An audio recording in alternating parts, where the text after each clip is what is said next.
Olá pessoal, tudo bem com vocês?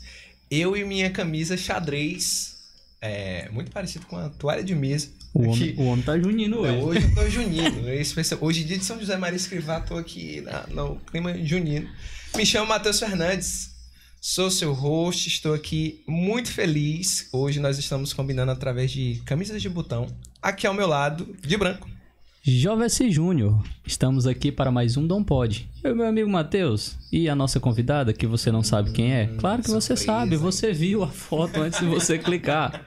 Mas é isso, estamos aqui para mais um Dom Pod, o podcast católico da vida ordinária. Produção, toca a vinheta para mais um. Bora!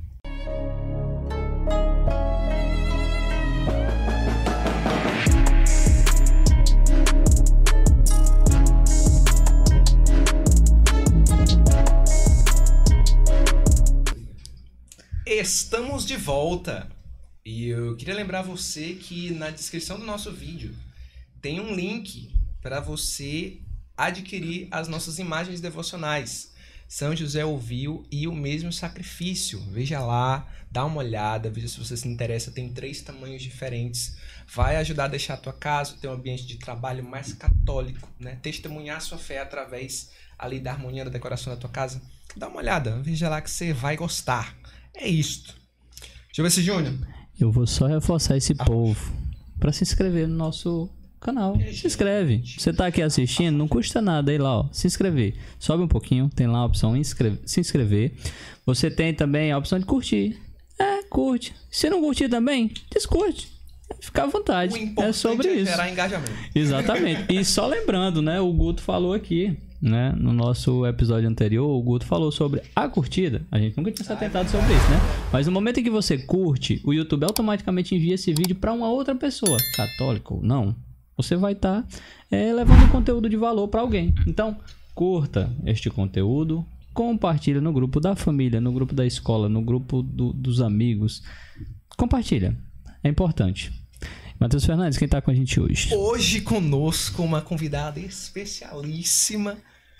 Aqui conosco, Lena Parente. Salva de palmas. Meu Deus do céu, que coisa maravilhosa. Seja muito bem-vinda, Lena. Obrigada. Vou chamar de Jó. De Jó. É digno. Muito obrigado. Obrigada, Matheus, pelo convite. A Lena, que é casada com o André Gadelha, mãe de 4 filhos, médica anestesista e diretora do Colégio São José Sanches de Rio. Isso aí. Muito bem-vinda, Lena. Muito obrigada pelo convite, pessoal. É uma alegria muito grande estar aqui com esses jovens de aparência tão agradável, tão risonha, tão acolhedora. Bonitos. Já me senti à vontade desde o primeiro sorriso quando entrei aqui. Obrigada. Que bom. Porque se tem uma coisa que a gente tem aqui de sobra, assim mesmo, que transborda, é beleza e humildade. É isso, que bom, Lena, que a gente sempre começa com os nossos convidados, assim, como é que começa a história deles com Deus? Então, assim, como é o nosso grande escopo, assim, a base do nosso podcast, a gente quer saber por onde foi que Deus ganhou esta alma? Como é que é a tua história com Deus? Eu tentei falar no curso no sábado, né? Tentei não aprofundar, falando um pouco, para não correr no risco de falar mais do que a gente pode ali, né? Sim. Entra no teu quarto, fecha a porta e reza com Deus. Sim. Mas alguma coisa a gente tem que falar porque isso é testemunho de vida e testemunho sempre atrai outras pessoas. Eu nasci de um ventre que rezava, né? Nasci de uma mulher santa, que ela vai ser santa. Com certeza.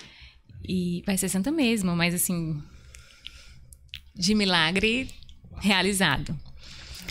E então a minha vida inteira eu vi minha mãe rezar, né? A vida inteira eu fui à missa com minha mãe. Então não houve um momento que eu lembro de pequenininha não ter ido aos domingos com ela. Mas ela ia mais que os domingos, ela sempre foi, desde que eu lembro, a missa diária. Então aquilo para mim já era o normal, era o frequente, era o comum. E mesmo na adolescência, né, quando os hormônios falam mais alto, quando a gente tenta se rebelar, ainda assim eu estava ali indo, porque a consciência moral já tinha sido formada. E é por isso que é tão importante formar a consciência moral dos nossos filhos. Eu não deixei de ir à missa. E aí foi essa pequena parte que eu falei na aula do sábado. Eu fui lá pelo 2005. Eu estava no estágio de UTI na faculdade. Não precisava ficar até 19 horas, porque eu já era um internato. E aí eu comecei a missa diária, 2005. Não é diária, porque dos 7 dias eu não consigo ir todo dia. Então, quando as pessoas perguntam, eu digo quase diária, né? Ali, às vezes 5 dos 7, 4 dos 7, 7 dos 7. Mas eu fico, às vezes, com um pouco de receio de dizer missa diária, porque não vou os 7 dias na semana. Mas ainda é uma matemática boa. Né? É uma fração ali boa, né? Ainda mais ali 5 de 7. Não vou falar esses números, mas eu consigo ir quase todo dia. Então, comecei mais ou menos em 2005. Depois, eu passei para residência em anestesia na cidade de Campinas. Fiz Unicamp. Tinha uma igreja na rua da minha casa, a 200 metros. Então, sempre que eu podia, eu ia à missa lá às 19 horas.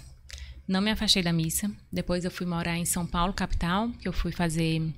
Passei no concurso da USP, fiquei trabalhando. E aí, o único dia que eu conseguia a missa fora o domingo era segunda. Então, eu ia todas as segundas e o domingo. Antes disso, eu fui morar na França. Né? Eu fui morar 6 meses na França, porque antes de anestesia eu queria fazer cardiologia pediátrica. Então, eu consegui um estágio no hospital de Lyon e fui. E aí, estava eu indo lá no inverno francês, 12 graus negativos, de neve até o joelho. Estava lá eu atravessando tudo para ir à missa, assistir a missa em francês. Então, quando eu olho para trás, eu vejo de quantas desgraças eu fui livrada. Porque uma Santa Missa já é uma graça infinita. Né? Então, imagina o infinito multiplicado pelo próprio infinito. Então, assim, quando eu olho para trás, então a resposta que eu posso dar é que, mais ou menos desde 2005, eu tenho o hábito de ir à missa, quase diária. E de lá para cá, eu não me distanciei.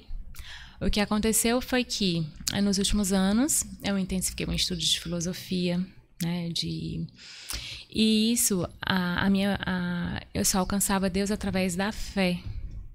Através de um pouco de sentimentalismo. Sim. E com o estudo da filosofia, eu tive embasamento para alcançar Deus através da razão também. Porque elas não são antagônicas, elas são complementares. Então, a gente chega a Deus através da fé e através da razão. E esses últimos 5 anos, mais ou menos, e de 2017, talvez mais que 5 anos, então houve um aprofundamento da fé, porque eu consegui ter muitas respostas e através do estudo mesmo, dos livros da Santa Igreja e de outros autores que fazem esse caminho de acesso espiritual. Que incrível. É muito interessante esse negócio da razão, porque, de fato, algumas pessoas acreditam que são antagônicos mesmo. Algumas pessoas acreditam que se você estudar muito, o único fim possível é você se tornar ateu. E não é bem por aí, né? Não é bem Na por verdade, aí. alguns só alcançam através da razão, né? Eles precisam provar, e a gente consegue provar a existência do mundo espiritual, do mundo imaterial, através da razão. De maneira perfeita. Perfeita não, porque perfeita é só na outra vida, mas de maneira quase perfeita.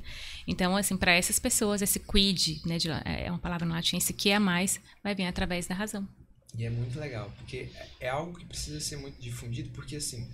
E graças a Deus, porque Deus usa de todas as ferramentas, todas as artimanhas para poder ganhar almas, Sim. né? E nos últimos anos, não sei como vocês enxergam, né? Mas muitas pessoas foram pescadas, digamos assim, por iscas sentimentais. Sim. Iscas que envolviam músicas, iscas que envolviam experiências, retiros, etc. e tal. E recentemente agora tem se levantado também as pessoas que começaram a ser pescadas pelos estudos. Isso. Por uma consciência mais... Eu não sei se eu posso dizer mais sólida, mas acho que mais acredito madura. que sim. Sim, Mais madura. Exato, sim, né? Sim. Que pessoas que não têm tanta, assim, abertura às coisas sentimentais pelo próprio gosto, né? Que envolve muitas coisas. Mas expoentes que se levantam como as pessoas que... Olha, estudando é possível encontrar Deus. Estudando é possível. Porque a luz da verdade, embora ela queira estar acessível a todo mundo, ela não é acessível. Porque muitos corações estão fechados. Então, a verdade não é acessível para todo mundo. O que acontece é que Deus é tão inteligente, porque Ele é a própria inteligência, como você acabou de falar. Ele chega, de alguma maneira, que ele usa de outras pessoas para que elas possam buscar essa luz da verdade. Então, quando alguém cria um link com uma pessoa que é diferente, né? Nossa, essa mulher... Um exemplo, né? Essa mulher tá usando uma bolsa cara e ela vai pra missa todo dia e, meu Deus, o que ela tem que eu não tô enxergando, né? Criou um link ali, eu usei o exemplo da bolsa cara, vamos pensar assim, nas pessoas que têm uma classe mais alta, que gostam de usar bolsa cara, então elas acabaram de criar um link com aquela pessoa que também tem algo em comum com ela, mas que ela tá indo pra missa. Então ela passa a olhar diferente. Mas isso poderia ser qualquer outro exemplo. Pra mim, eu lembro que a primeira vez que eu vi a Samia Marcilli, eu entrei no Instagram dela e tinha lá, mãe de 5. Ela tinha 100 mil seguidores. E eu olhei, mãe de 5, médica, essa mulher não usa anticoncepcional. Meu Deus, o que ela tem que eu não tô vendo? Isso aí foi lá mais ou menos em 2017, foi uma das viradas de chave, né? Aquilo que a gente falava bem no comecinho, né? Antes de começar aqui, os bastidores. Sim. Mas essa virada de chave ali dos Marcillis, do Olavo de Carvalho, esse homem de fato jogou uma luz sobre a nação. Exato. Né? Um homem imperfeito, claro, mas Deus usou daquele homem para jogar uma luz sobre a nação, assim como a família Marcilli também. E eu olhei para aquela mulher e falei, o que ela tem? Eu tenho alguma coisa em comum com ela. A gente está sempre tentando buscar essa coisa em comum. Então eu encontrei ali o que tinha e aquilo me fez querer ser parecida com ela, né? Querer ser como aquela mulher. E isso, de fato, eu acho que acontece muito nessa nossa vida ordinária, de quando você busca Deus, quando você tem essa vida entregue, quando você tem essa vida de sacrifício, essa vida, como você falou, né? Falamos de São José Maria bem no comecinho, essa vida de entrega no sacrifício ordinário da vida, não é no martírio, mas é no filho que chora, no acolhimento, no abrir mão de outras coisas para priorizar aquilo que de fato é importante, de direcionar o olhar, de hierarquizar o olhar. Porque a gente tem um olhar muito direcionado para coisas. E a gente tem que entender que a hierarquia é pessoa, pessoa e coisa. Porque existe uma pessoa primeira. Existem outras pessoas. E aí é que a gente vai olhar para as coisas. Porque eu tô dando a aula do sábado de novo aqui. Você que perdeu. Camões diz, nosso maior poeta, transforma seu amador na coisa amada. Então, quando a gente olha muito para coisas, a gente se coisifica. Né? Quando você está olhando o Instagram ali todo dia, você vai se transformar naquilo que você está olhando dentro do Instagram, né? A vida fitness. Então, viu, Matheus? Assim, você vai se transformar na vida fitness ali. Quando você está olhando só coisa de luxo, você vai se transformar numa pessoa avarenta, porque você tem a futilidade ali de buscar suas coisas. Se você está buscando uma vida melhor como mãe, como esposa, como o seu trabalho ordinário, é naquilo que você se engrandece, né? No ser humano, assim. Porque um ser humano, ele precisa de outro ser humano para se completar. E aí você se engrandece, né? Quando você vê no outro aquilo que falta em você. Não o pecado, né? Não o defeito, mas aquilo que falta para completar a sua personalidade. Porque isso é o corpo de Cristo, né? Exato. Somos vários membros e nos completamos no Cristo. Então, esse trabalho é que vai amadurecendo, que vai engrandecendo, é o meu pensamento radial.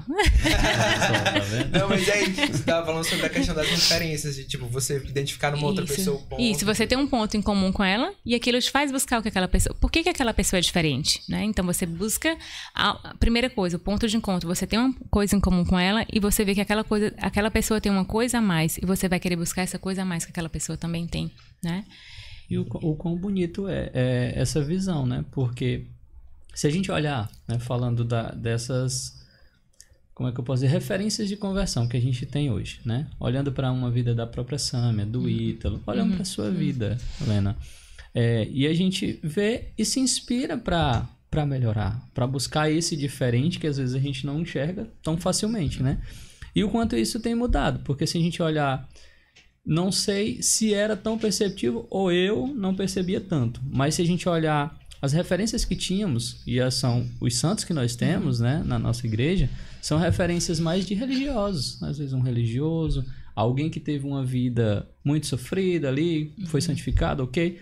Mas e o cotidiano? E as pessoas que estão vivendo ali a sua vida ordinária, realmente dentro da sua família? Por que essas pessoas não podem ser uma referência de conversão também, né? Mas imagina que dentro da nossa igreja, esses santos que nós conhecemos são aqueles santos que viveram alguma misticidade de alguma maneira, exatamente, né?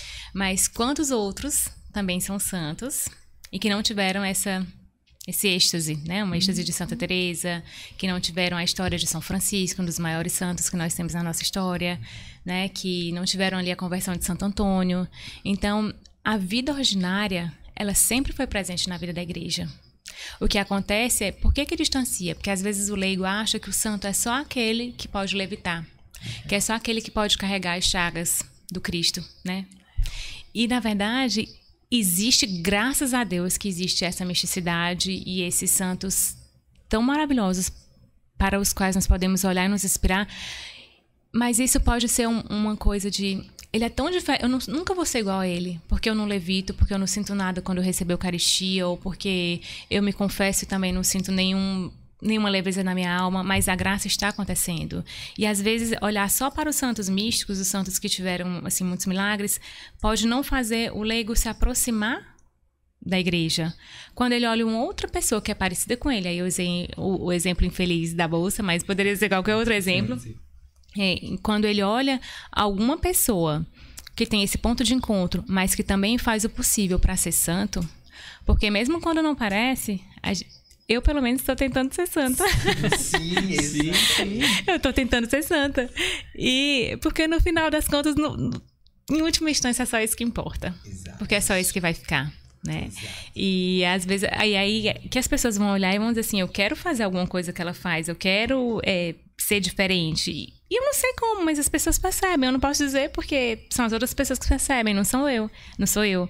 E ontem eu até falava com minha cunhada, porque ela perguntava como é que eu conseguia sobreviver às críticas.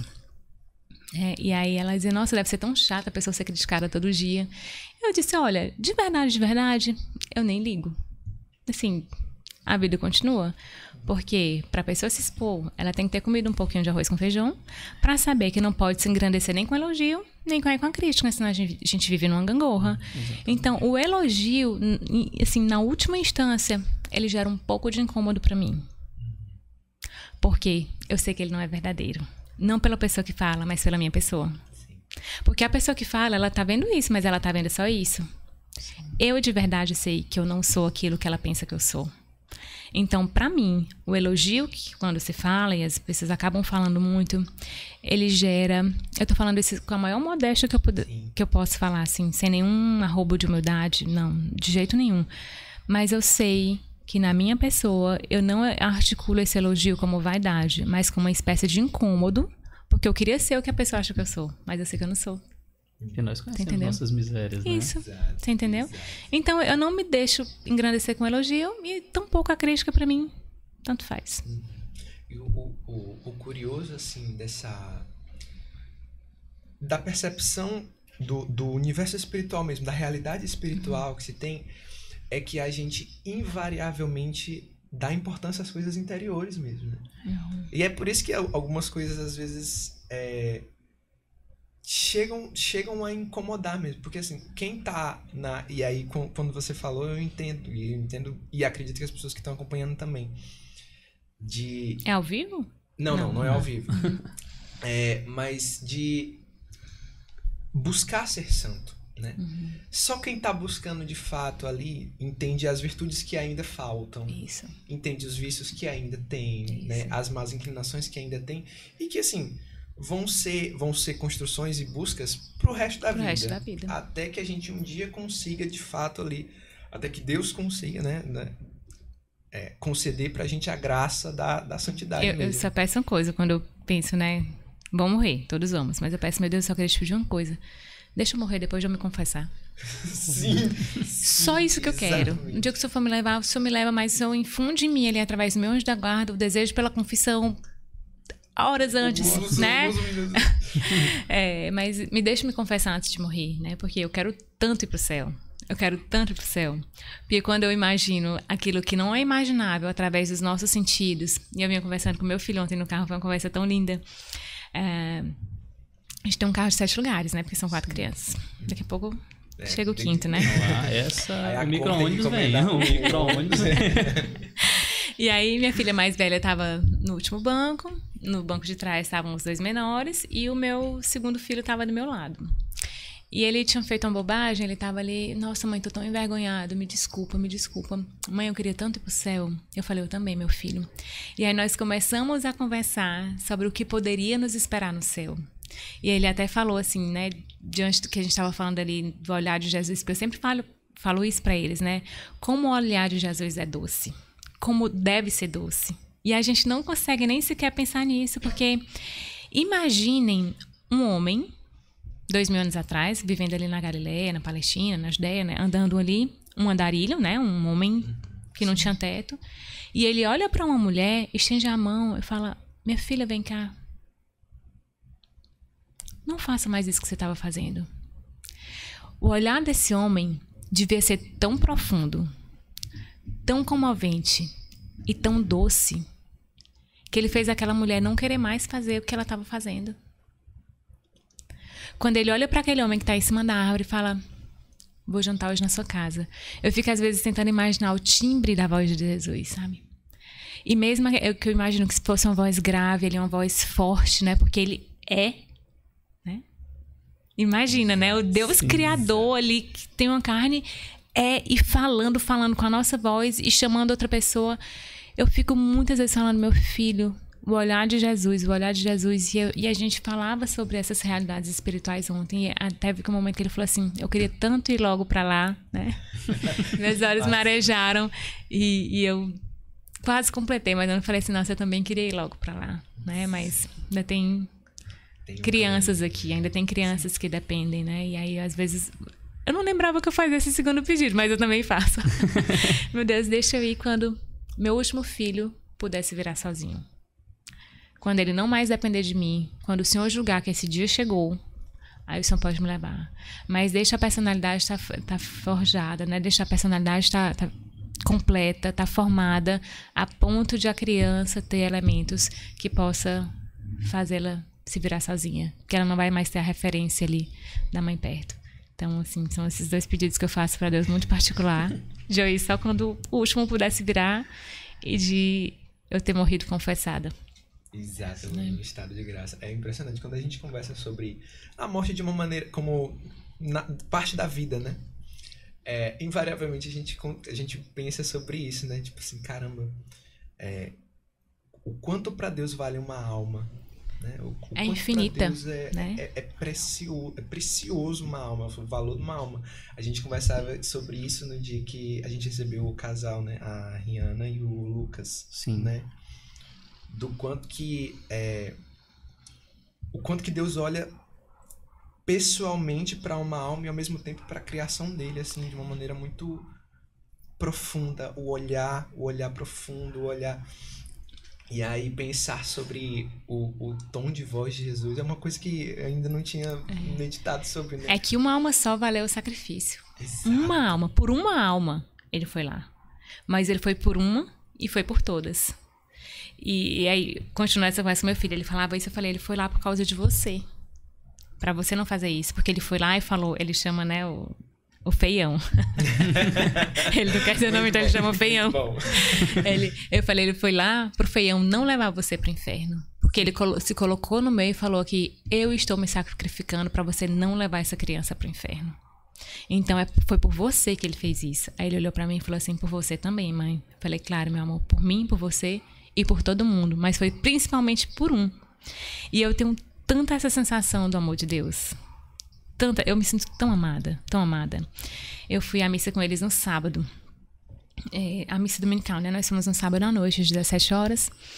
E ontem eu deixei minha filha na casa de... A gente almoça... Todos os domingos a gente almoça a família toda no sítio do meu pai.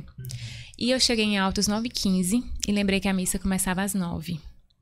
Eu falei, eu fui ontem, os meninos já foram, eles não precisam ir comigo de novo. Vou deixá-los brincando aqui, porque quando a gente tá com criança, a atenção não é a mesma. Eu vou, mesmo que eu chegue atrasada, eu vou.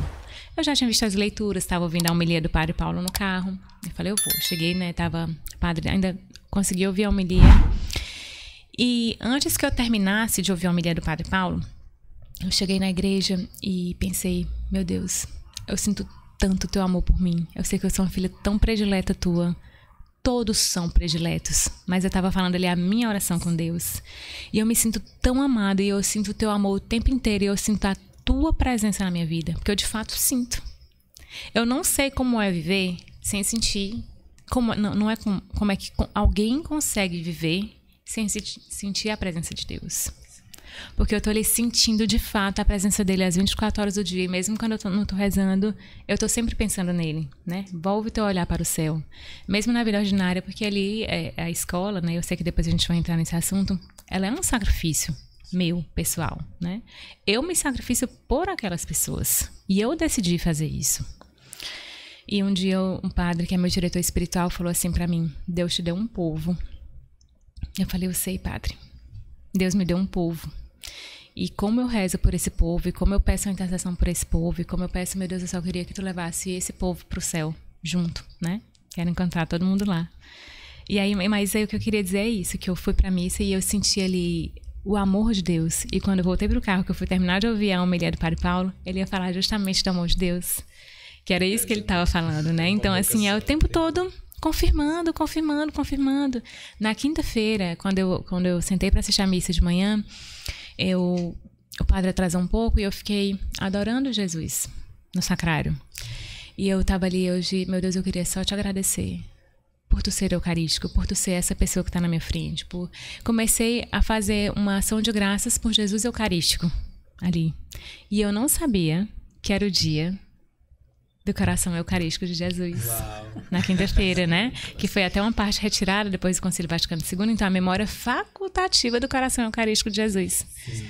E aí, né, quando o padre começou, eu falei: meu Deus, olha as confirmações, olha o anjo da guarda passando na frente, olha o anjo da guarda avisando, né? E só pode sentir isso quem tem uma intimidade com Deus. E para ter intimidade, tem que ter o joelho no chão, tem que ter oração, tem que saber que a vida é sacrifício, né? Que o egoísmo, ele é justamente o contrário do amor, que o amor eu quero que o outro seja feliz. No egoísmo eu quero ser feliz, é por isso que eles são tão antagônicos, né? E assim, puxando aí o gancho, você adiantou, e realmente, como que foi esse processo de transição, né? De uma vida já ali sólida na medicina, né? Para a fundação da escola, né? Como foi essa virada de chave, né? Como foi que surgiu? Eu lembrei agora do meu obstetra. Sim. A gente acaba influenciando mais pessoas do que a gente imagina. E eu acho que quem está na internet nunca vai saber, de fato, aquilo que é capaz de impactar. Um dia eu entrei no consultório, aí ele falou assim: olha, inspirado em você, eu comecei a estudar sobre educação. Mas agora eu vou fazer um grupo de educação médica. Eu falei: nossa, que excelente. E ele é super interessado, né? Ele queria saber como é que... Ele acompanhou o processo, que foi justamente entre a 3ª e a 4ª gestações. E aí, as palavras dele: eu acredito tanto em você porque você não deixou a medicina porque você queria ganhar mais dinheiro em outra área, né? Pelo contrário. Você está abrindo mão de algum dinheiro que você ganha para talvez não ganhar nada na outra área. Eu acredito em você porque foi um processo gradual. Porque você não fechou a porta da medicina porque você teve uma decepção com ela, mas porque aos poucos um outro amor foi surgindo e não teve mais como voltar atrás. O que aconteceu foi, até 2019, quando eu comecei a estudar profundamente sobre educação, ver as raízes da educação, entender pedagogia moderna, entender os autores dos livros infantis atuais, as intenções que estão veladas. Quando eu comecei a estudar tudo isso, eu tive um choque no sentido de: eu não posso mais deixar meus filhos irem para a escola. E meu coração começou a sangrar.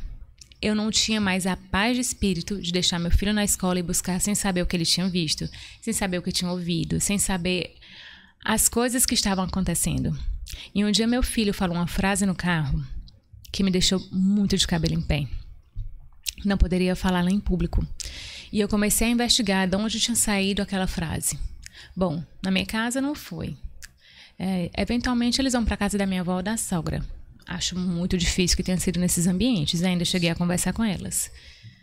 De maneira que, se fora da escola ele está o tempo todo comigo, ou momentos pequenos do dia ele passavam com a mãe ou com a sogra, né? Hoje quase é zero, né? Eles acabam ficando muito comigo porque eu parei de trabalhar fora. Então só me restava a escola. Fui conversar com a professora, que negou, não foi isso, enfim, né? Guardei essa frase, juntando assim todos os pedacinhos do quebra-cabeça, comecei a ficar muito inquieta.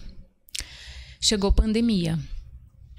final de 2019, início de 2020. Todo dia eu fazia um apelo à Virgem Maria. Todo dia. E eu lembro que eu já estava grávida do terceiro. Um dia, nós paramos no McDonald's, domingo à tarde, voltando do sítio dos meus pais, que nós vamos almoçar lá desde sempre. E aí os meninos desceram para comer e eu pedi pro meu esposo para ficar no carro. Mas eu só queria chorar. Porque no dia seguinte eles tinham que voltar para a escola e eu já não conseguia mais entregar os meus filhos para a escola. E eu chorei tanto nesse dia, pedindo a ajuda da Virgem Maria. Aí no dia seguinte recebemos a mensagem da escola que todas elas seriam fechadas. Eu falei, meu Deus, eu não posso jamais agradecer pelas coisas que estão acontecendo na humanidade, mas para um cristão, mesmo as coisas ruins que acontecem são boas. Porque a gente pode... Tudo que acontece, a gente pode formar a nossa personalidade. A gente pode articular dentro da gente e tirar o que é de ruim e transformar. E ser mais forte. Meu pai, quando eu era pequenininha, ele sempre cantava a canção do Tamoio pra mim, né? Quando eu chorava. Ele não suportava ver um filho chorando, então ele dizia: não chores, meu filho, que a vida é luta renhida, viver é lutar. A vida é um combate, que aos fracos abate, e aos fortes e bravos só pode exaltar. Então, eu cresci com a canção do Tamoio no meu inconsciente, né? E aí, o que acontece é que toda vez que tinha uma coisa, eu dizia, eu vou sair mais forte daqui, eu vou sair mais forte daqui, eu vou conseguir superar e eu vou sair mais forte. E todas as coisas ruins que iam acontecendo, eu ia articulando dentro de mim para tentar buscar a virtude da fortaleza. E quando... Por isso que eu tô falando, não é que a pandemia tenha sido um momento bom, mas para aquele que tem os olhos da fé, mesmo as coisas ruins que acontecem, elas podem fazer o nosso coração se volver mais ainda para o alto. É mais um motivo para eu olhar para o alto. Então, daquele dia em diante, meus filhos não voltaram à escola. Nunca mais. E eu comecei a conversar muito com meu marido, que era totalmente avesso à ideia de tirar as crianças da escola. E comecei a mostrar alguns materiais, alguns vídeos. Quando o olho dele, assim, caiu, né? Aquela casca da cegueira, ele falou, pode tirar da escola. Isso era junho. As crianças ainda estavam matriculadas e elas não fizeram nenhuma aula online, elas não acompanharam. Eu comecei a fazer homeschooling com eles.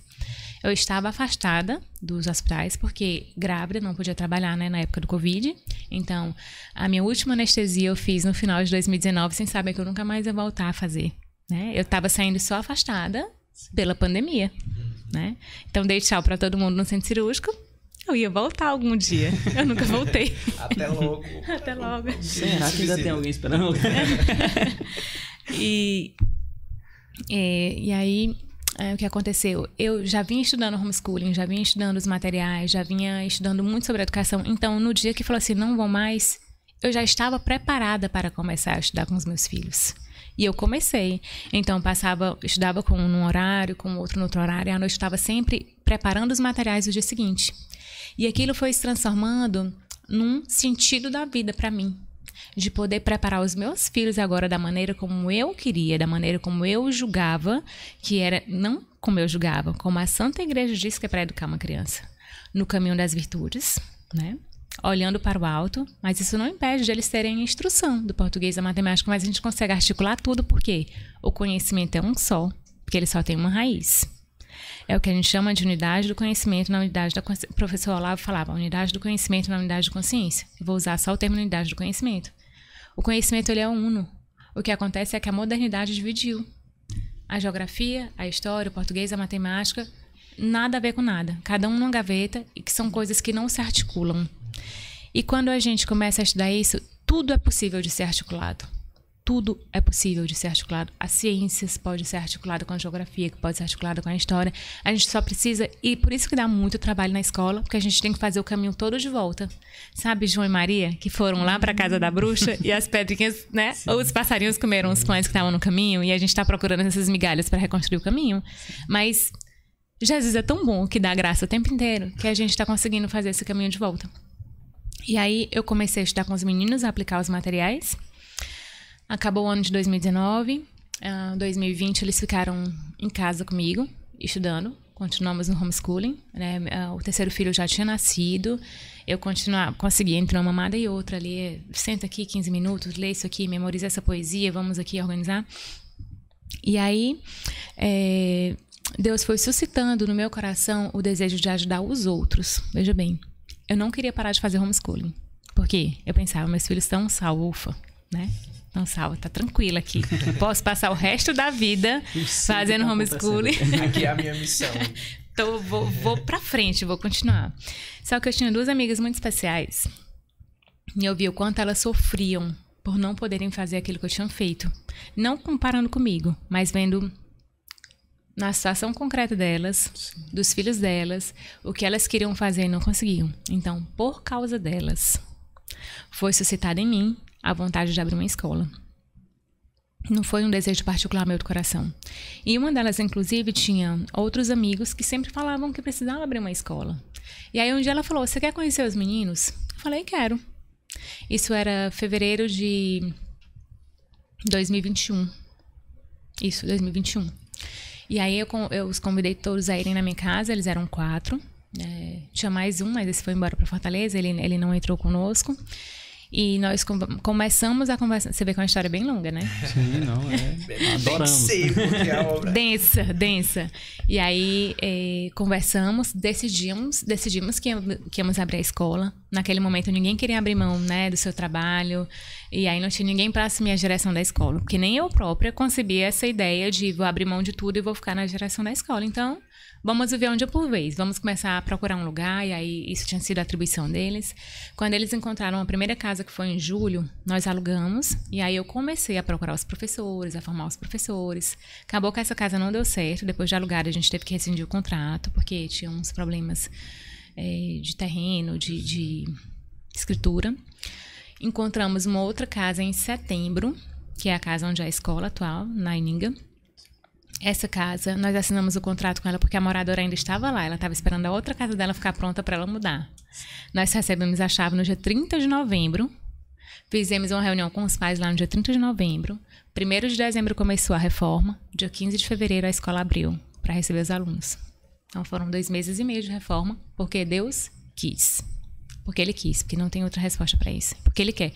Eu que estou lá e que vejo os problemas todos os dias acontecendo, eu só sei uma coisa. Deus quer. Deus quer, Deus pode, Deus faz acontecer. E aí, então, entramos numa sociedade. Nós somos 5, são 4 homens e eu, de mulher.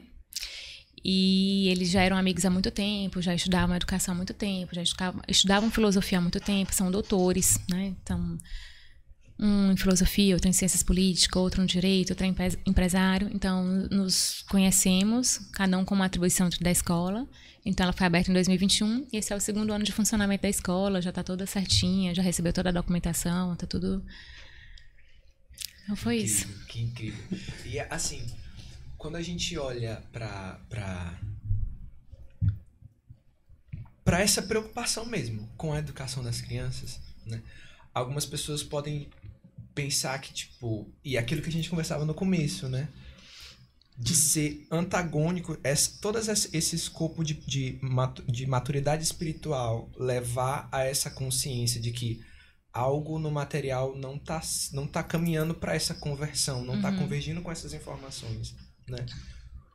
E algumas pessoas podem olhar, poxa, a escola é o ambiente do conhecimento. Se um amadurecimento na fé tem gerado preocupação, a fé está atrapalhando o conhecimento. Mas, quando a gente olha para o passado, olha para a história, a gente vê que a igreja foi uma das que levantou a bandeira do conhecimento. Sim, a primeira universidade foi fundada por causa da igreja, né? Foi ela que... em toda a Idade Média, os monges que fizeram as transcrições, na verdade, o conhecimento só chegou a gente por causa da transcrição desses monges, né? Quando se fala que a Idade das Trevas foi a Idade Obscura, que a igreja atrapalhou tudo, na verdade, essa pessoa só tem uma implicância e nunca teve o interesse de ler, porque foi o contrário, foi por causa da igreja que esses escritos chegaram até nós. Exato. Um texto, se eu não me engano, de Bento XVI, eu não vou lembrar o autor que falava sobre isso, né? Que sobre... Um dos motivos, dos vários motivos de que a nossa sociedade hoje se encontra mais frágil emocionalmente, espiritualmente e tal, é que a humanidade deixou de se preocupar com a busca autêntica da verdade. Isso. Né? Deixou de buscar a verdade. E aí, eu vou atribuir a Bento XVI, mas se não for, você coloca aqui nos comentários se souber de quem... Dá um Google. Google aí e me ajuda, pra gente não passar vergonha sozinho. que falava sobre, poxa, a igreja foi que teve esse fomento de, não, a gente precisa saber como as coisas se deram.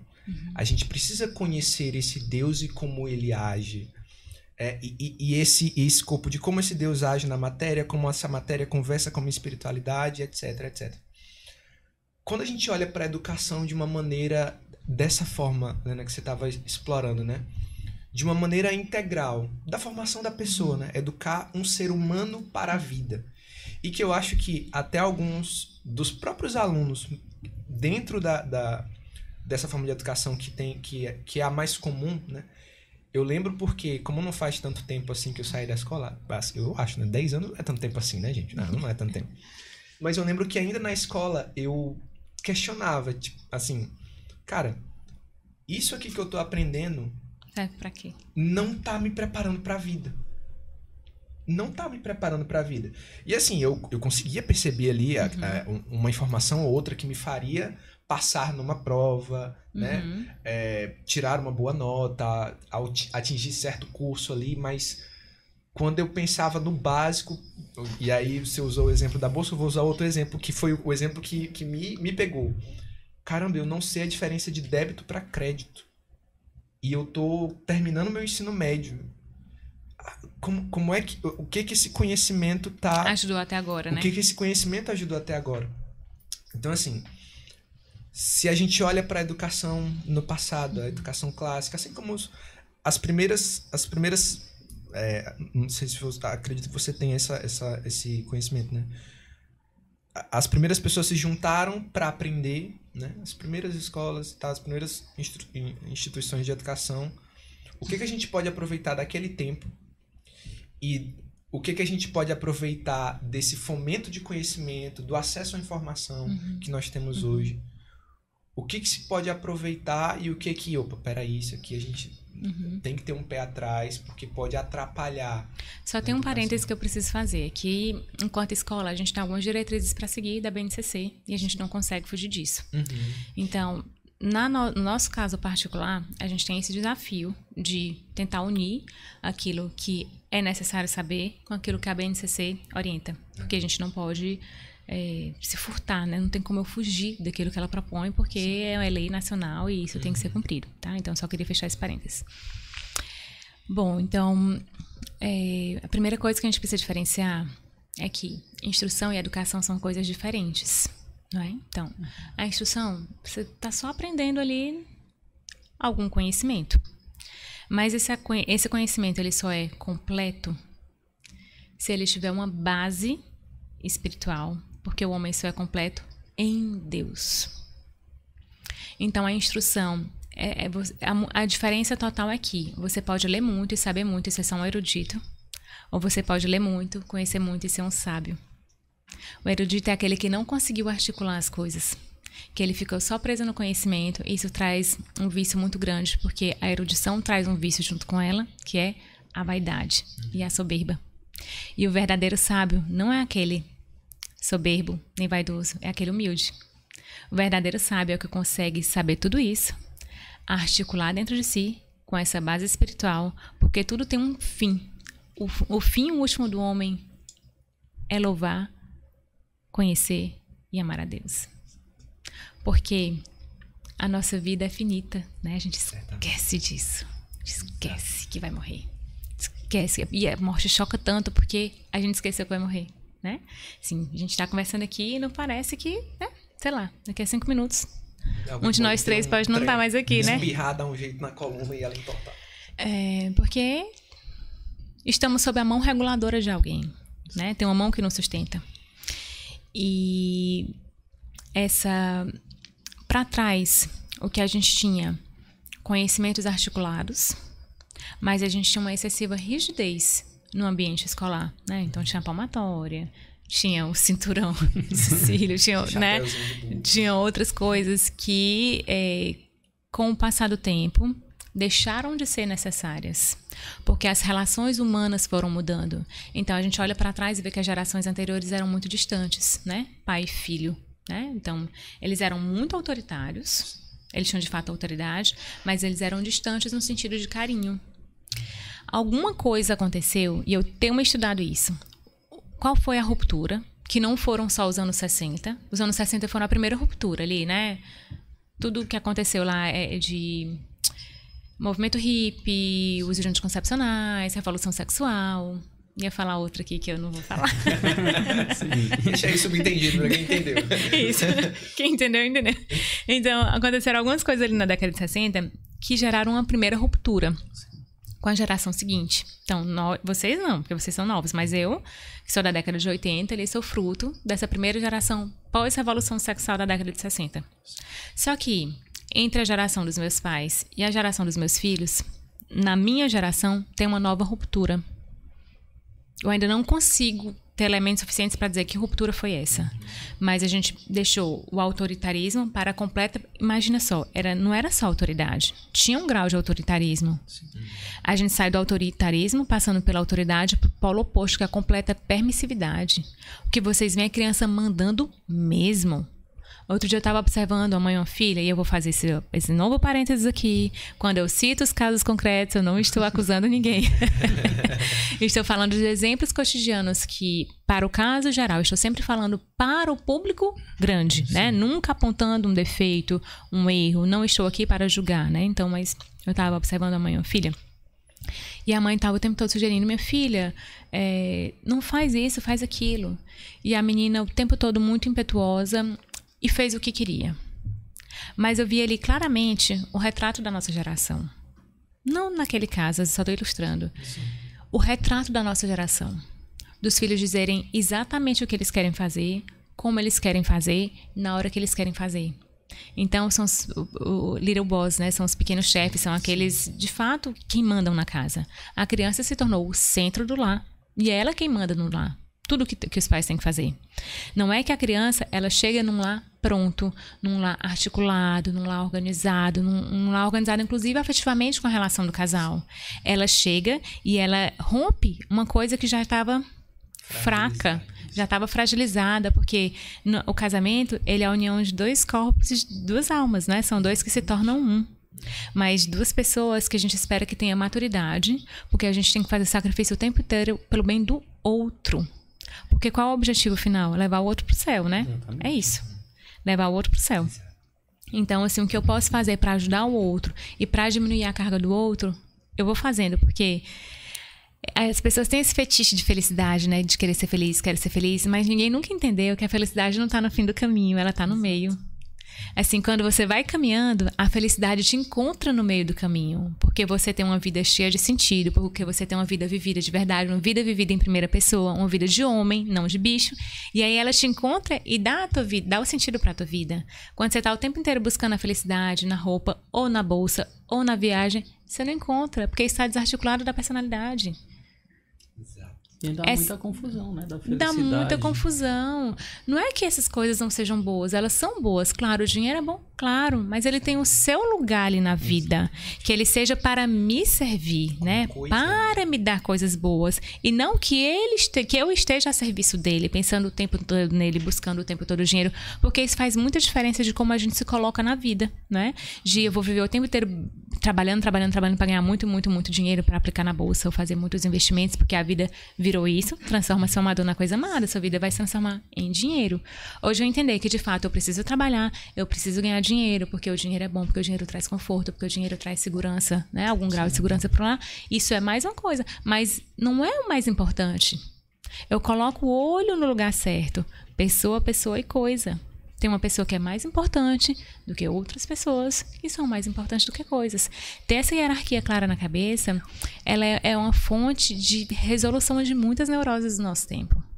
Exatamente. Eu lembro de uma vez assistindo daqueles cortes que o Ítalo manda, né? Aqui a família Marcílio vai ser muito citada, gente. Se você não entendeu ainda, eu deixo aqui claro. Tá? E procurem, quem não gostar, vale a pena. nem assiste. Pelo amor de Deus. O subtítulo vai ser Marcílios. Assim.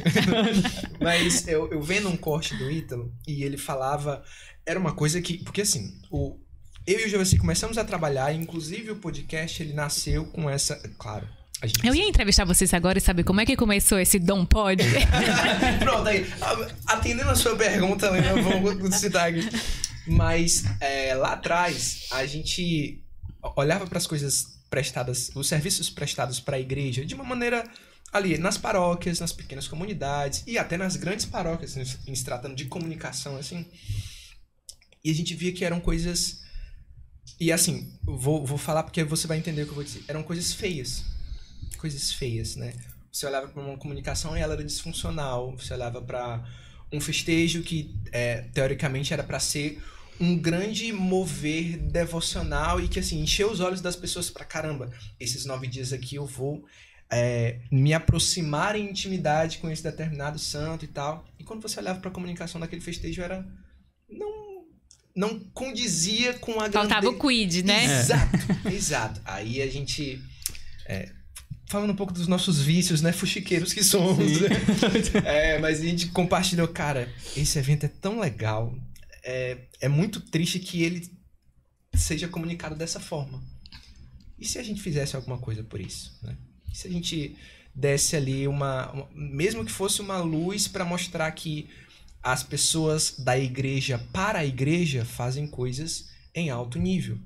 E alto nível que eu digo... É fazer tudo que você faz bem feito, gente. Exato. Eu sempre falo isso. Gente, tudo que a gente tem que fazer na vida, a gente tem que fazer com o coração na mão. Fazer bem feito, como se fosse a última vez que a gente fosse fazer aquilo. Exato. E assim... Porque pode ser realmente Isso, a pode última ser a vez última a qualquer momento. E o que De fato pode, né?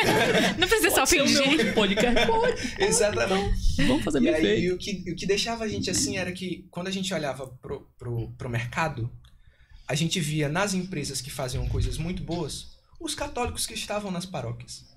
Então, assim, caramba, se no mundo secular, digamos assim... Tudo bem feito. Os católicos estão lá e as coisas são bem feitas, por que é que nas coisas da igreja não são? Né? E aí a gente, vamos levantar essa bandeira. E começou o podcast para isso, né? Para que as pessoas vissem e olhassem, caramba, é diferente. Né? Eles têm um cuidado com a comunicação e tal. Mais do que mostrar o nosso potencial, mas... lembrar as pessoas que coisas para a igreja podem ser bem feitas, tal qual a Biblioteca Católica, que é referência pra gente. É, muito bonito. Tal qual o trabalho Curadoria muito bonita. do próprio Ítalo, que faz um retiro online, né, voltado, e você participa daquilo, você enche, né?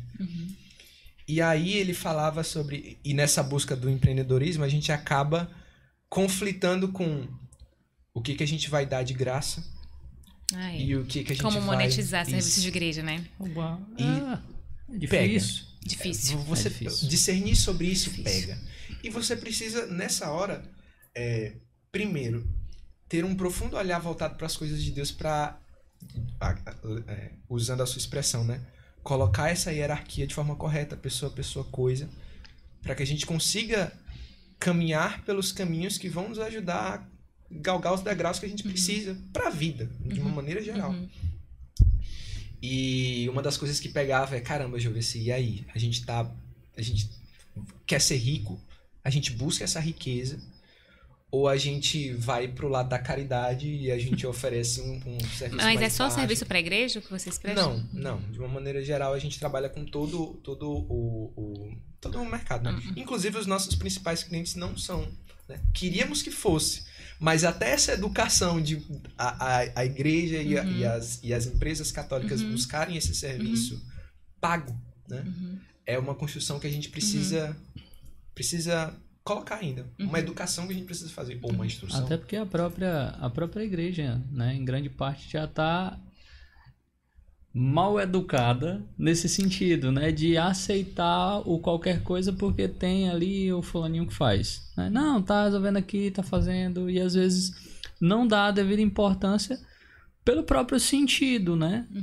Digo no sentido mesmo a visão, ela ajuda muito, né? A comunicação em si, ela ajuda muito, e às vezes as próprias paróquias não dão o devido valor, né? E aí, por conta disso, acaba que os nossos clientes hoje não são, na sua grande maioria, mas a gente ou não pouco que a gente quer, mas nós não merda. desistimos de vocês. Depois do podcast, a gente conversa sobre isso. Exato. Me correu uma ideia aqui. E aí, a gente conversando sobre isso, né? E providentemente, aí aquela coisa, Deus, ele de fato se comunica com a gente quando a gente tá nessa vida de ouvi-lo, de tentar entender quais são os nossos movimentos mesmo para que a gente transforme isso em oração, né? Eu me deparei com esse vídeo do Ítalo, que era de um cara que perguntava justamente sobre isso, né? Ítalo, eu sou multimilionário e tal, e eu acho que já vou pro inferno por conta disso, né? E aí, o que eu faço com a minha vida? Eu já tô condenado. Aí ele falou sobre essa hierarquia. E aí, resumindo o direcionamento que ele deu pro cara. Olha, se você for capaz de pegar a sua riqueza e doar, né? De coração você doar e continuar trabalhando para conquistar mais, você não tá no inferno. O que a palavra vai dizer, o que a tradição vai dizer é que é um buraco de agulha, né? Vai ser mais difícil para o rico ir para o reino dos céus. Mas não que vai ser impossível. Porque ele não é capaz de abrir mão disso, né? Exato. A questão é a intenção do coração. Você seria capaz de se separar disso ou não? Exato. E o quão difícil é que se a gente for olhar para a própria Bíblia, né? No que a gente tem dentro da Bíblia, a única pessoa que chegou para Jesus Pra perguntar. e saiu pior, né? Ou mal após sair da presença de Jesus. Foi o jovem rico, Foi o né? jovem rico, O jovem né? rico. Pra ver o quão difícil é, né? Abrir mão. Mas não é impossível. Não é Ele não. falava sobre Não é isso. não. É, assim, não é impossível. Porque tem um elemento que estava no evangelho de ontem, a providência. Exatamente. Quando um dos meus sócios perguntava como é que a gente vai fazer isso aqui. Só tem um empresário, né? Tudo bem, mas ele não podia colocar tudo dele ali, né? E 4 outras pessoas normais. Como é que a gente vai fazer isso? E aí um deles olhou pra gente e falou assim: a gente não pode deixar de acreditar na providência. Eu nunca esqueci daquela frase, naquele dia, naquela tarde, no lugar. E, de fato, a providência não nos faltou. Ganhamos uma doação de R$100 mil para construir nossa capela. Isso, gente. Pode olhar que vai dar, se sobrar é R$1. Não, vai faltar. Exato. Eu lembro agora do Padrigo, né? Que foi o Padrigo que falou, agora eu não lembro. Que falou assim. Foi ele que falou. Foi. O Padrigo esteve aqui com a gente falando sobre o Padre Pedro Baus, né? Servo de Deus, Sim, Padre Pedro sim. Baus. E ele dizia que as orações do Padre Pedro eram ousadas. Porque ele chegava e dizia... Eu conheci um santo. Pelo amor de Deus. Ele chegava e dizia, rapaz, aqui tá precisando de uma escola. Eu vou levantar uma escola. E Deus vai ser obrigado a me ajudar. E ele dizia, Deus, se essa obra é tua, o Senhor é obrigado a me ajudar. E acontecia, a providência acontecia, a escola, os hospitais eram levantados. E assim, e de fato, quando algo é de Deus, ele movimenta. Ele faz acontecer. Ele faz acontecer, né? E aí, essa instrução do Ítalo, né? Trouxe aquela leveza pra caramba. Eu posso trabalhar em paz. Eu posso buscar excelência de fato em paz. E aí, não que nós vamos estar buscando ali a riqueza, pelo fim último, sendo ela, né? Mas entendendo e conversando com meu irmão, né? Certa vez você falando como é as linhas de pensamento radial, agora eu fui para outro canto aqui. Mas conversando com meu irmão, certa vez ele chegou para mim e falou: Mateus, meu irmão mais novo, eu tô incomodado porque eu tô sendo um peso para minha casa, né? Então, mãe, calma, ele tá tudo bem com meu irmão, tá tudo certo, calma, relaxa, é só uma conversa entre irmãos. E aí ele falando, eu quero trabalhar. E aí me ajuda, né? Que ele também estuda essa parte de marketing, comunicação, influência minha e tudo. E aí eu falei, irmão, seu movimento é muito digno, né? Honrado e tal. Mas você precisa entender o porquê que você está trabalhando, né? Por que você está trabalhando. Né? E entender, porque como as referências dele são parecidas com as nossas, mas tem outras influências que eu não tenho como ter acesso, né? E eu não sei quais são as bandeiras que essas pessoas defendem. Mas eu falei, né? Você precisa entender que a tua felicidade vai estar em servir as pessoas, né? Esse vai ser o fim último. Então, assim, se você tiver interessado em trabalhar para que você consiga abarcar, se responsabilizar por outras pessoas, você vai estar num caminho mais ou menos seguro, mais ou menos ali que você vai conseguir caminhar pelos motivos certos e, à medida que o tempo for passando, vai amadurecendo isso, né? E aí ele entendeu que não era só sobre o trabalho pelo trabalho, o dinheiro pelo dinheiro, mas que... Mas isso aí, Matheus, é um fruto de muita maturidade na caminhada. Você é novo, né? Você tem uns 27 pelas minhas contas, né? Exatamente. Então, você vai entender que é possível você fazer um bom trabalho, você ganhar dinheiro, sem que isso traga um peso para a sua vida. A partir do momento em que você consegue hierarquizar e organizar as coisas e ajudar quem precisa. Porque toda a riqueza do mundo, se ela ficar só para você, apegou. Então, mesmo assim, vamos supor, daqui a pouco vocês são multimilionários, né? Sentei aqui no podcast com vocês, super... Depois... E aí você... É que às vezes os jovens, eles se apressam muito, né? Em querer saber o que vai acontecer lá na frente. É um dia por vez, meu querido, assim, viva um dia com os problemas daquele dia, com as alegrias daquele dia e faça o seu melhor em cada coisa que você vai fazendo. Depois de 10 anos trabalhando direito, as coisas elas vão começar a ficar muito claras para você, muito claras. De onde eu preciso me movimentar, de onde dentro desse círculo aqui, qual é a minha estrutura, até onde eu vou, até onde eu posso. E quando esse dia chegar, isso não vai ser um fardo para você. Porque você já vai ter vivido muito, né? Quanto mais a gente vive, mais experiência a gente coloca para dentro, mais a gente é capaz de ser forte, mais a gente precisa ter as virtudes na nossa cabeça, porque a gente precisa querer fazer aquilo. Quero ser prudente, eu quero ser bom, eu quero ser religioso, eu quero ser justo, e dar o peso de cada um, né? Mas tem que começar por um lugar, e o lugar que começa é tão pequenininho, é o jejum. Antes de ir lá para o final da prudência, o primeiro degrau é a temperança, né? Com as diversas formas. Então, assim, é o primeiro degrauzinho, faz o jejum, reza, dá a sua esmola, faz a sua caridade e vai fazendo isso por anos a fio da sua vida, trabalhando bem, jejum, esmola, oração, trabalhando bem, jejum, esmola, oração. Daqui a 10 anos você vai ver como você vai ser diferente do Matheus que você é hoje. E como as coisas vão estar muito claras na sua cabeça. Porque às vezes o Ítalo fala, a gente entendeu as palavras dele, mas a gente ainda não absorveu no nosso inconsciente a grandeza. Porque existe um processo. A grandeza a grandeza das palavras, o significado. A gente até... né? Signo e significado. A gente até captou o signo ali, mas o significado completo não. Isso às vezes vai levar tempo, vai ficar fomentando na sua alma, sabe? Vai ficar fermentando até que um dia isso vai aparecer muito claro. Não tenha pressa. É isso. É isso. Calma, Matheus. Você, Matheus do futuro. Vai dar certo. Vou guardar isso. E dando continuidade aqui, né? Nessa caminhada da educação, né? Surgiu Vamos Falar de Educação. Sim, Vamos Falar de Educação. Como foi que surgiu esse projeto? O que é o projeto? E como está sendo, né, a repercussão dele? Olha, ontem minha cunhada até me perguntou o que tinha me motivado a ir para a internet. Sim. E eu falei, olha, eu nunca tive nenhuma motivação de ir para a internet. Eu nunca quis nem aparecer ali. Assim, eu né? nem gosto de tirar uma selfie. Eu não tinha motivação nenhuma de ir para a internet.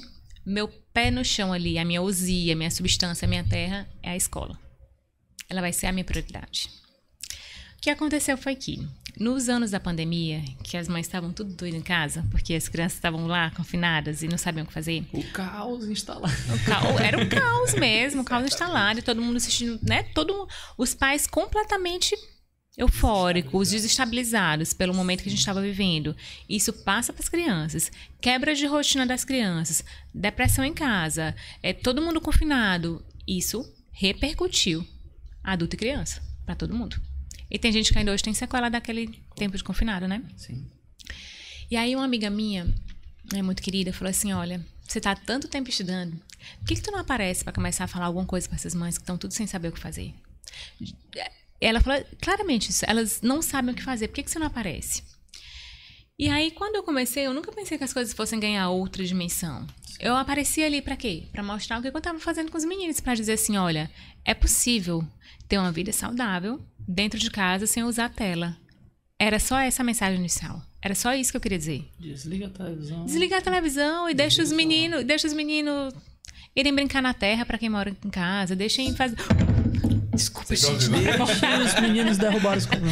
Deixa os meninos quebrarem os copos. Acontece. Aqui é Acontece. demonstração. Deixa eles brincarem na terra pra quem brinca em casa, deixa ele fazer comidinha, deixa, sei lá, andar de bicicleta, né? Pra quem teve esse privilégio de poder andar de bicicleta no condomínio. Deixa eles fingirem. Porque a criança, ela constrói a narrativa na cabeça dela brincando. É brincando que elas vão articulando as coisas, a historinha delas vai começando a ser construída, porque a nossa vida... Ítalo sempre fala isso. Ítalo, você tem que ver esse podcast aqui. A gente tem que fazer chegar nele. Deve ser. Ele sempre fala isso, a substância da vida humana é narrativa. Né? A gente está construindo uma história, não é o corpo. Né? É a história que a gente está contando. E a criança vai aprendendo um pouco disso quando ela está brincando do faz de conta. Então, deixa as crianças brincar, né? Deixa brincar de boneco, deixa brincar de boneca, de carrinho. Deixa a criança só ser criança. Era só essa a mensagem inicial. Aí eu comecei a abrir a caixinha de perguntas. De vez em quando alguém perguntava alguma coisa de casamento, que eu também sempre... evito responder essas perguntas porque meu casamento é muito precioso e eu não quero expor, então não quero ficar falando de casamento ali, né, assim, abertamente como eu falo de educação de criança. E então no começo foi isso. Tinha um rapaz, obrigada, Lucas, ele me ajudou ali durante 1 ano e pouco. Ele falou assim, olha, eu tô tentando me aventurar no mercado digital, eu não vou te cobrar nada e vou fazer a experiência contigo, vamos ver se vai dar certo. Só que Lucas, como todo organizador de mercado digital, dizia, ó, você precisa aparecer de manhã, de tarde, de noite, fazer 5 stories em cada momento e responder tantas caixinhas por dia. E eu dizia, olha, Lucas, assim, não tem como, porque eu estudava para produzir o material, lembra, né, que eu falei que eu estava produzindo material para as crianças. Estudava com elas de manhã, estudava de tarde, que horas eu ia responder essas coisas? Então, eu aparecia de maneira muito incipiente, muito esporádica, muito incerta. Então, aquilo não foi consolidando. Assim, eu lembro que em 1 ano eu ganhei 1.000 seguidores. Sabe, assim, trabalho de formiguinha, ficava vários dias sem ganhar ninguém, porque eu não estava aparecendo ali. E aí, com as meninas da Integra, olha a propaganda aqui da Integra Mídias. Eu tenho que parar de fazer propaganda, porque daqui a pouco elas não têm mais tempo para mim. Ano passado, então, essa situação ficou até o meio do ano passado. Em agosto do ano passado, quando elas abriram a empresa, nós fazemos parte desse grupo de certificação, todos, né? Assim, os do Piauí que fazem, a gente tem um grupo. E eu comecei a ver algumas postagens que elas estavam fazendo de alguns clientes lá de dentro do grupo, de outras colegas que eu conhecia, mas que naquele momento eu ainda não tinha intimidade com elas. E eu comecei a ver algumas postagens muito legais. E aí eu procurei as meninas e falei, vamos tentar? Vamos. Aí eu lembro que a nossa ideia inicial era fazer 3 postagens por semana de algum conteúdo escrito. E a gente fez isso durante 1 mês. E nas nossas primeiras reuniões ali desse mês, eu falei para elas, olha, eu tenho um produto pronto na minha ideia, assim, já está tudo organizado na minha cabeça, que é um curso sobre educação, com alguns módulos. Isso aqui eu não li em lugar nenhum. Isso aqui foi fruto de meditação e de vivência espiritual minha e da prática. É claro que eu peguei algumas coisas com a Sami, algumas coisas com outras mães que estavam aparecendo, mas essa articulação nesse formato, nessa ordem, isso aqui foi fruto do que eu fiz na minha casa e que eu vi que deu certo. E aí, vamos sentar, vamos. Ela falou, aí não, então não tem como aparecer só 3 posts estáticos por semana. 3 posts estáticos por semana. Sim. A gente precisa fazer uma maneira diferente, porque você já tem um produto pronto. E aí desenhamos o produto e que virou Vamos Falar de Educação. Que a aula 1, eu vou apresentar ali toda essa conversa inicial que eu acabei não respondendo, porque meu pensamento radial não deixou. Eles perguntaram a diferença entre a educação tradicional e a moderna, o que a gente conseguia de bom de cada uma, mas depois eu volto para responder essa pergunta. E aí, então nessa primeira aula, você que quer saber dessa resposta, vai lá assistir a aula, viu? Sim.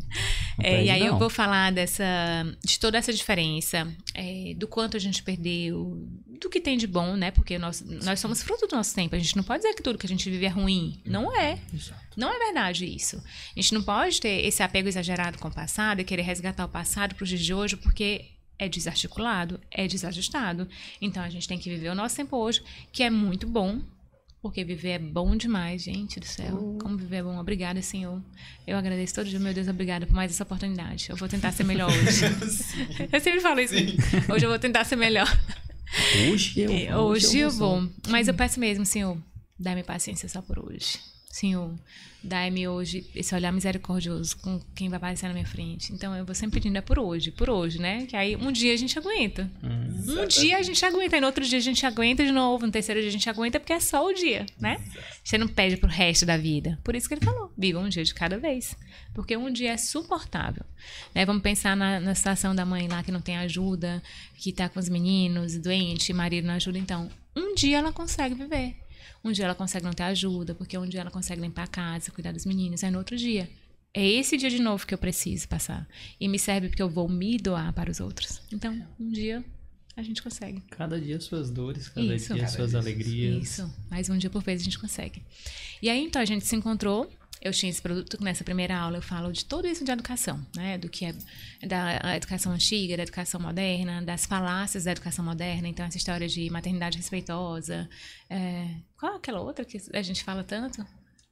Ai, Roberta, qual é? Maternidade. Disciplina positiva. Sim. Então, eu fui falando isso, qual era a raiz de cada uma dessas ideias, né, dessas falácias, porque a gente vai acreditando nos jargões sem que a gente pense e medite sobre eles, né? A gente vai só aproveitando a ideia pronta.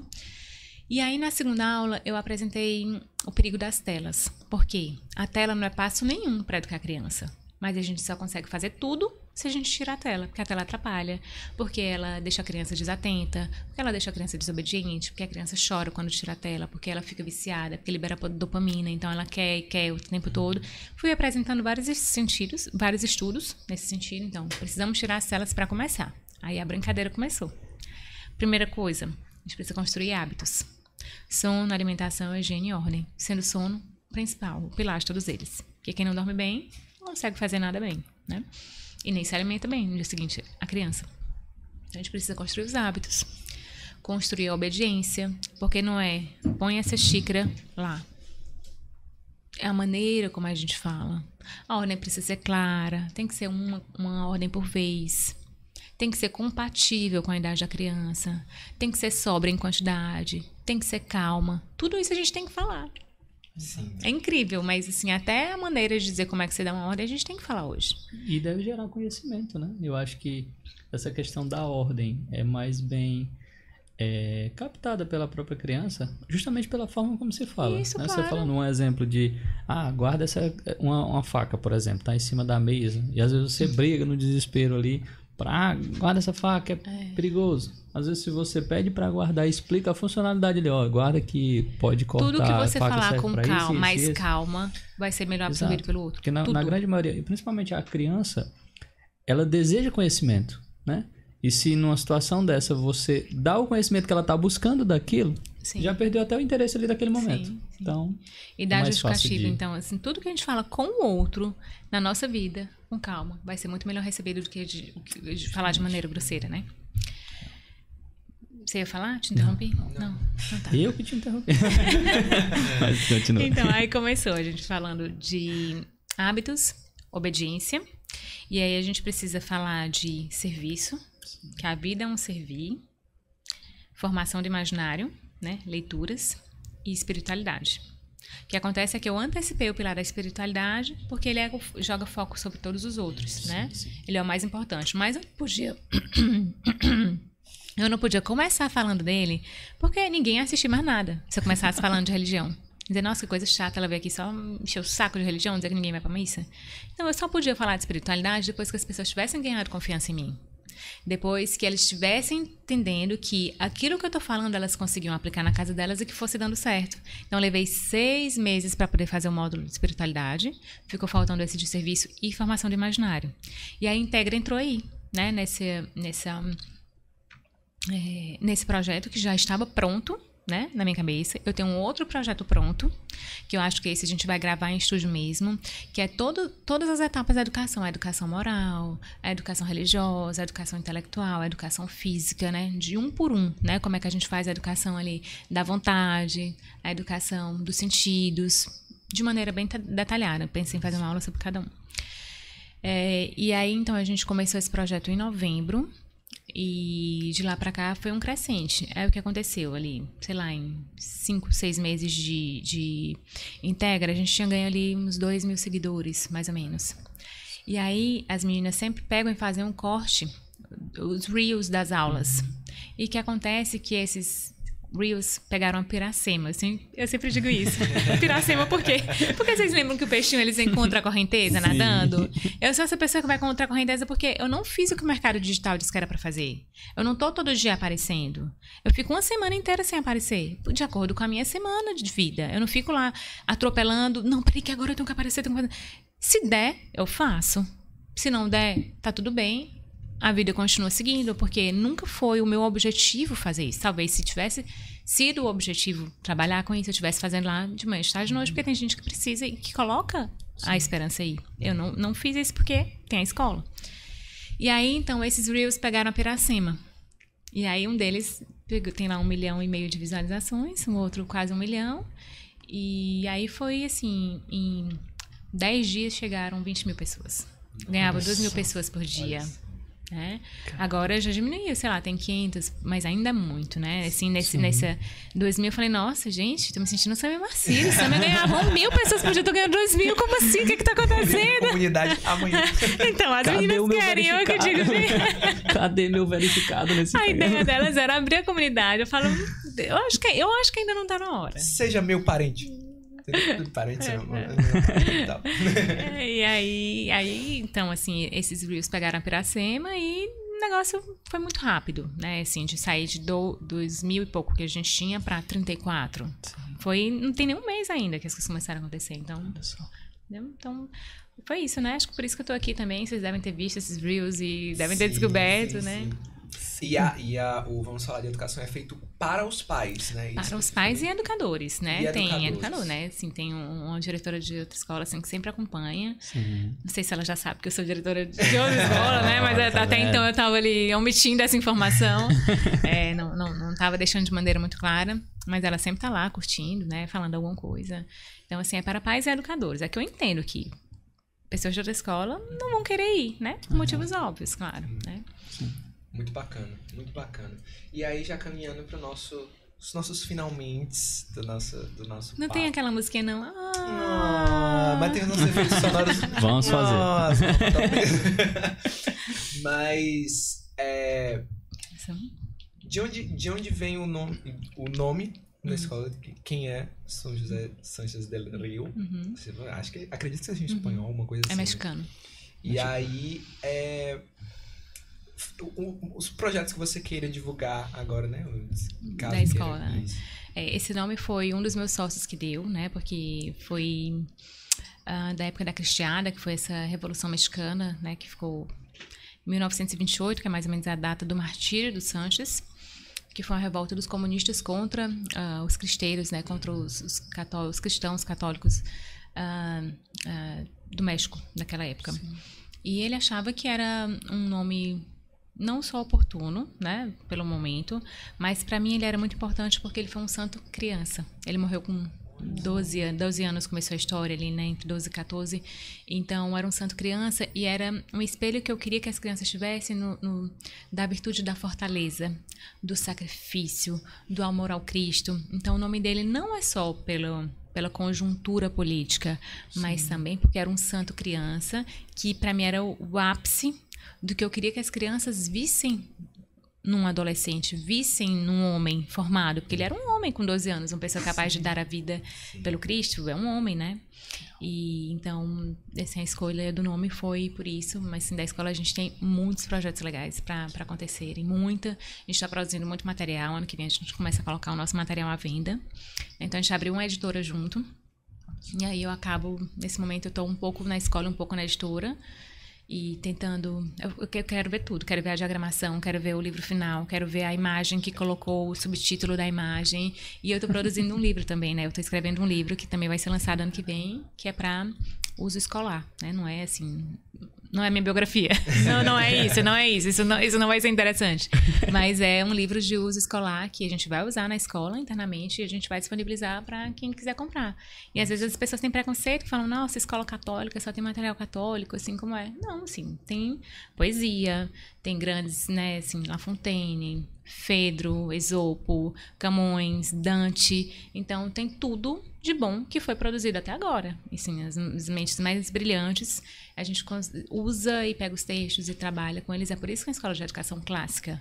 Porque o clássico, ele resgata os bons textos da literatura que foram produzidos até aqui e a gente trabalha em cima deles. Trabalha a língua portuguesa em cima deles, trabalha a história e a geografia em cima deles. É assim que a gente consegue articular a unidade do conhecimento. De um texto só, a gente trabalha todas as disciplinas e faz uma integração entre elas. Juntando aí a gente acaba sendo engessado um pouco pelo que a BNCC orienta, né? Porque a gente não pode fugir disso. Muito bom, muito bom. Papo bom, não, o Davi já... Nossa, O Davi tá entre a cruz e a espada pra onde ele vai estudar. o filhinho dele, o Davi. O Davizinho, ele tá difícil pra ele. Mas é isso. E papo bom, conversa boa. Acaba não. Produção. Vamos começar outro já? A gente deixa na outra semana aí. Então agora o episódio seguinte. Obrigada, muito obrigado, gente. viu? Foi muito Conversa bom, obrigada. Incrível. Obrigada, e eu espero que gente. realmente tenha alcançado muitos lares, né? Sim. Realmente a educação tenha... Qual é a câmera aqui que a gente tem que olhar? Essa fica virada pra você, essa fica pra nós três. Ah, então eu tava olhando o tempo todo pra câmera errada. Não, acontece. Vou enxergar da melhor forma. E só um lembrete, agora isso aqui de coração mesmo. Se inscreve. Se inscreve Pessoal, no canal. vamos nos inscrever no canal. Exatamente. O nome do canal completo é só Dom Pode? É Dom Pode. Vou já divulgar no meu Instagram. Roberta, já filma aí. Já divulga lá, por favor. Vamos nos inscrever Olha, no Dom tá vendo? Pode. Então venham acompanhar. Tem muita conversa boa aqui. Muita gente interessante, como a Lena, que veio aqui. Seja um parente da Lena.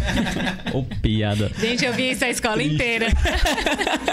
Era o bullying da escola. Era ente. Não, eu tava dizendo aqui pros meninos, né? Que a primeira pergunta que eu ia fazer, mas parente de quem? A vida inteira, zero criatividade, assim. Real, triste. Mas é isso. Mais alguma informação, Matheus Fernandes, você queira dar? Só agradecer, assim, o papo, a conversa, Leandro, já passa a palavra para as considerações finais. Sim. Mas, assim, pelo menos para mim, pessoalmente, né? Foi uma conversa que abriu os olhos muito pro amor mesmo. O amor para com as pessoas. A abertura de ser amado por Deus, né? A abertura de transbordar esse amor para outras pessoas. Eu acredito que quando se fala dessa formação, né? A formação de uma pessoa, a gente falava aqui sobre o quanto que Deus tem interesse por uma alma, né? E o quanto que a gente precisa olhar para as pessoas sem perder de vista, né? Sem perder de vista a alma delas. É isso aí. Que as pessoas têm Olhar alma, né? que as pessoas, elas têm dramas, né? Tem um drama real ali na sua frente, tem uma dor, tem um sofrimento. E às vezes as mães querem conversar comigo, não sobre a parte pedagógica, porque supõe-se, quer marcar comigo, então a gente sempre pensa parte pedagógica. Mas às vezes elas querem sentar para conversar mesmo, da vida delas. Porque estão entrando em depressão, estão com problema com o filho mais velho em casa, ou com o filho que não está na escola, com problema com o marido. Elas querem conversar. E seria muito feio, muito deselegante da minha parte dizer, não, ó, vamos falar só sobre a parte pedagógica, porque tem um drama real ali, né? Tem alguém com sofrimento e tem que parar para ouvir, porque talvez possa ser a única oportunidade que essa pessoa vai ter de ser ouvida, de ser aconselhada. Eu lembro que uma mãe tinha uma menininha que tinha tirado nota baixa, meio do ano passado. E aí chamamos os pais que não estavam em processo de divórcio, né? E aí eles não foram juntos para conversar, para apresentar, porque a gente sempre vai, como a gente são poucos alunos na turma e a gente acompanha muito cada aluno, então toda vez que tem uma nota muito baixa a gente chama para conversar, para tentar saber o que foi que aconteceu, foi só na escola esse problema, até passando alguma coisa em casa, tentar fechar o quebra-cabeça da criança. E aí a mãe falou assim durante a conversa, a gente vai assinar o divórcio segunda-feira. Aí eu falei assim pra ela, não assina não. Talvez eu vá ser a única pessoa na sua vida que vai dizer pra você não assinar. Porque o que suas amigas devem estar dizendo pra você é, seja feliz, vai, recomeça, dá tudo certo, você vai começar, vai encontrar outra pessoa, vai ser feliz de novo. Mas eu vou dizer pra você, o maior bem da sua vida é a sua família. Ainda dá tempo de você não assinar esse divórcio. Fecha parênteses, continuou a conversa da nota da criança e seguiu. E aí, 6 meses depois, ela virou pra mim e falou, eu não assinei o divórcio. Eu voltei com meu marido por causa daquela conversa que você teve comigo. Caraca, isso né? Então, né? Valeu já. É uma coisa Valeu, que transcende, né? Transcende do material, né? De fato, uma conversa... Não é só sobre instrução, né? Não é só sobre instrução. São almas. É isso aí. Né? É devolver pra ele. Exato. Ele me deu esse povo, agora eu tenho que ter um zelo com cada um ali na minha frente. Exato. Dena, se você quiser fazer suas considerações. Gente, aí, era só isso. Muito obrigada por ter vindo. Foi um papo muito bom. E quando a Tamiris mandou a mensagem, falei, meu Deus, podcast. Porque a TV Aberta já convidou várias vezes. E nunca deu certo. Porque eles queriam que no meio da pandemia eu fosse mostrar meus filhos fazendo corrida com ovo na colher. Eu falei, olha, eu não faço corrida com ovo na colher em casa. Então, eu não vou pra TV pra mostrar isso que eles fazem, porque eu tô falando de outra coisa. Então, todas as vezes que a TV Aberta ia lá convidar, quando a gente ia ajustar, a gente não conseguia interseção. Então, assim, é a primeira entrevista mesmo que eu tô dando, de 5 convites, sei lá, que eu recebi, porque nenhuma a gente conseguia convergência na ideia, entendeu? No projeto. Liberdade de falar. Então, eu queria muito agradecer vocês. Foi um papo muito bom. Espero que a gente tenha muitos likes aí pra vocês. Mas a gente agradece muito. Diferente do Matheus, eu não sou uma pessoa de palavras bonitas, né?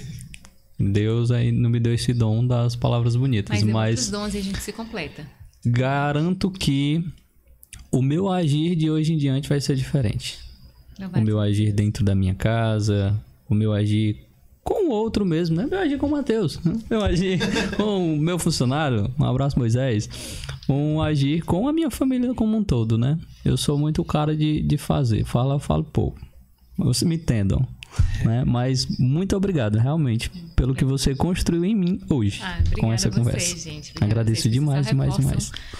A responsabilidade, né, que eu preciso construir com quem está na minha frente, porque é sempre quem está na frente, né? Quem é o outro, né? Quem é o samaritano, quem é que foi machucado ali. Sempre é quem está na frente naquele momento, né?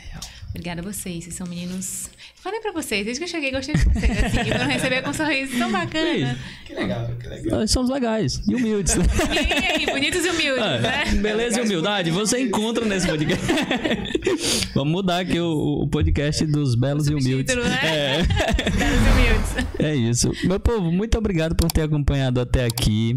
Já corre lá também no Instagram da Lena, acompanha. Seja um parente da Lena. Essa piada, ela não gosta talvez, mas siga.